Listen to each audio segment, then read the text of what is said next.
en zor mesleklerinden birini yapan madenci kardeşlerimiz için buradayız. Maalesef ki kriz patlaması sonucu 41 madencimizi kaybettik. Amasra'da.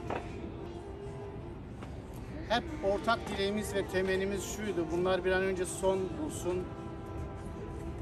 Yani dünyanın en gelişkin teknolojileri neyse o uygulansın, önlemler, yeteri kadar önlemler alınsın ve bu can kayıpları sonlansın. Hani şairin dediği gibi, nerede bir can ölürse, nerede bir can yaralanırsa oralı olur yüreğim.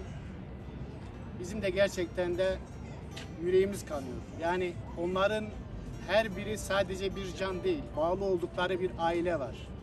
Çocukları var, eşleri var, anneleri var, babaları var. Koca bir hayat yani. Yani sönen tek bir hayat değil, bir hayatla birlikte koca hayatlar sönüyorlar, sonlanıyorlar. O acı, hani diyorlar ya, ateş düştüğü yeri yakar. Biz böyle baktığımız zaman sadece rakam olarak aklımıza geliyor ama şöyle bir deneyin. 1, 2, 3, 5, 10, 15, 20, 25, 30, 35, 40 sayın böyle.